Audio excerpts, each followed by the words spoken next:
皆さんこんにちは。はい、ဒီနေ့အတူတူလေ့လာမယ့်အကြောင်းကရှီရိုတက်ခုလို့ခေါ်တဲ့ရှီရိုတက်ရှီပါနော်ရှီရိုတက်ရှီကဘာပြောလဲဆိုရင်သူကဒီတက္ကစီလိုင်စင်မရှိပဲနဲ့အိမ်စီးကားကိုမှတက္ကစီမောင်းတဲ့ပုံစံလိုမျိုးပေါ့နော်ဘယ်လိုပြောမှလဲကိုယ့်ရဲ့အတိတ်ငယ်ချင်းတွေဆရာကြီးပတ်စံယူပြီးတော့မှတနေ့အောင်တွားရင်လိုက်ပို့ပေးမယ်ပြီးပတ်စံယူမယ်ပေါ့နော်အဲ့လိုမျိုးလုပ်တဲ့ဟာကိုရှီရိုတက်ခုဆိုရင်မှခွဲပါနော်ဟုတ်မယ်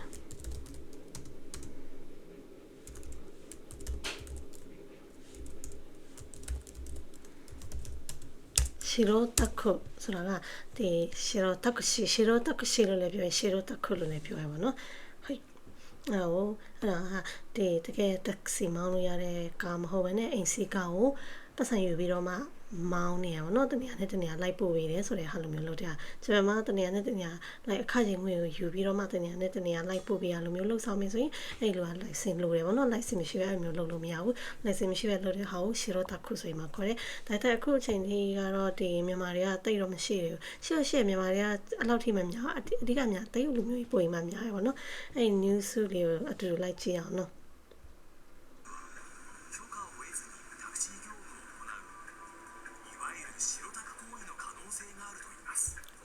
မပြောရလဲဆိုရင်今日顔を得ずにタクシー業務をするそれでいいよな今日かそれでいいよちょっと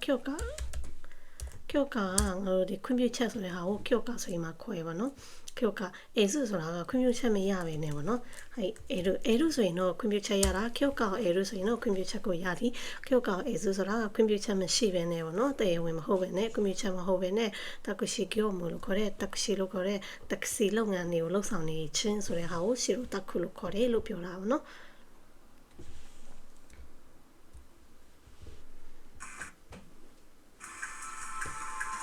取材中にも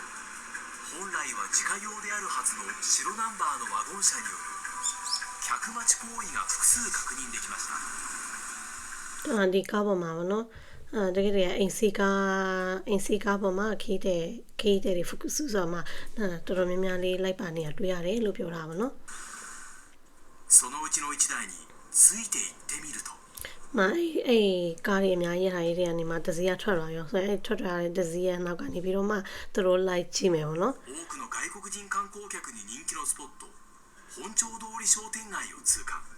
တော်တော်များနိုင်ငံခြားသားတွေလာလေတဲ့ဒီလမ်းကိုသူတို့ဖြတ်သွားနေတယ်ဆိုတဲ့အသေးပဲကိုပြောနေရပါ最終的に向かったこちらも人気の観光地富士河口湖町の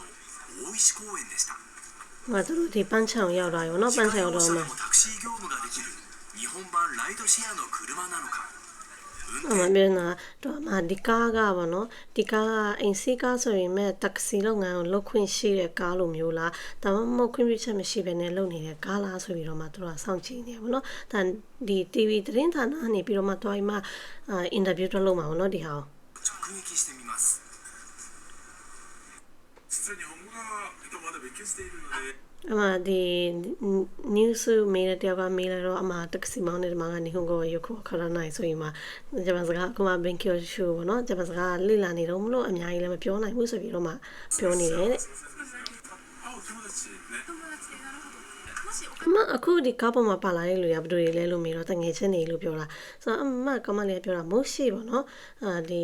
အကေးများပေါ့နော်ပတ်စံကိုရပြီးတော့မှလုပ်နေရဆိုရင်ဒီဟာကအီဟန်ခိုရီလို့ခေါ်တဲ့တရားမဝင်တဲ့လုပ်ငန်းဖြစ်တယ်ပေါ့နော်ပတ်စံရပြီးတော့မှဒီတနေရာနဲ့တနေရာပို့ပေးနေရလိုမျိုးလုပ်နေတယ်ဆိုရင်ဒါကတရားမဝင်တဲ့လုပ်ငန်းဖြစ်တယ်ဆိုရင်မှပြောတာပေါ့နော်ဟုတ်အီဟန်ဆိုရင်မှပြောတယ်အီဟန်ဆိုတာကဒီဥပဒေချိုးဖောက်ခြင်းတရားမဝင်ခြင်းဆိုတဲ့အဓိပ္ပာယ်ကိုပြောပါနော်အကေဘောနော်နေကပတ်စံမရပဲနဲ့ပတ်စံမရဘူးပတ်စံယူပြီးတော့မှဒီလိုက်ပို့ပေးတယ်ဆိုတဲ့လုပ်ငန်းကိုလုပ်နေရဆိုရင်ဒါတရားမဝင်ဘူးဆိုတဲ့ဟာကိုရောနင်တိလာဆိုပြီးတော့မှမေးနေရပါနော်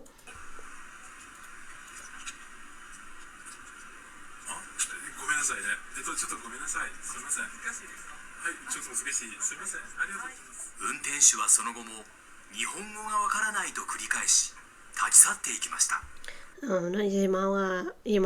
ဒီဘက်ကအမျိုးသမီးမေးလိုက်တဲ့ဟာကိုဂျပန်စကားနားမလည်ဘူးဆိုပြီးတော့ဂျပန်စကားနားမလည်ဘူးဆိုတဲ့ဟာကိုအဖမတက်လေးပြောပြီးတော့မှထွက်ခွာတော့ပါလေဆိုရင်မှပြောတာပါနော်はいအဲ့ဆိုဒီမှာဒီထဲမှာလေသူတို့ကွန်မန့်ရေးထားတာလေတစ်ချက်လောက်လိုက်ကြည့်ကြည့်ရအောင်နော်ကွန်မန့်ရေးထားပါလေဘာရေးထားလဲဆိုရင်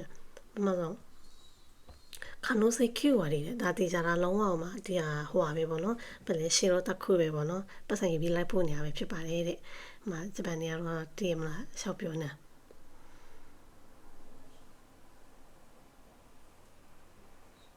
အမအောက်ကတခြားနိုင်ငံသားတွေတယောက်ကရေးထားလဲဆိုရင်自分の車だからကိုယ့်ရဲ့ကားဖြစ်တဲ့အတွက်ကြောင့်မလို့好きにしていいでしょကိုကြိုက်တဲ့ဟာလုပ်တယ်ကိုယ့်ရဲ့ကားပဲကိုကြိုက်တဲ့ကိုလုပ်လို့ရရမှာမဟုတ်ဘူးလား自分の権利でしょကိုယ့်ရဲ့ရပိုင်ခွင့်ဟုတ်တယ်မဟုတ်ဘူးလားတဲ့ခုနေ့နေ့ကာကာဝရာဆို生きるためでしょဒီမှာတိုင်းပြည်နဲ့မဆိုင်မနဲ့ဒါကိုယ့်ရဲ့အသက်ရှင်မှုအတွက်ကိုယ့်ရဲ့ကားမလို့ကိုလုပ်ချင်တာလုပ်လို့ရရမှာမဟုတ်ဘူးလားတဲ့အဲ့တယောက်ကရေးတာပေါ့နော်တော့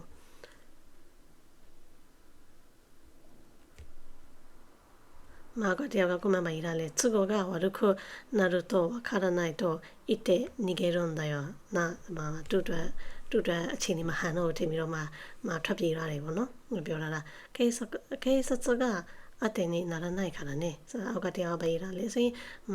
သူတို့ဂျပန်ရေးတွေသုံးစားလို့မရလို့ပေါ့ဟဲ့။အမှန်ဒါရေးတွေရဲ့လို့ပေါ့ဟဲ့ရေးတွေကတိကျမလို့လို့အခုလိုမျိုးဒီတရီဘီဘန်ကူမီတွေကနေတော့အိမ်မှာရှူဆိုင်လုပ်နေရတာဆိုရင်ပြောရရပါတော့။ဟုတ်ကဘာနောက်တစ်ကြောင်ပဲရတာလဲ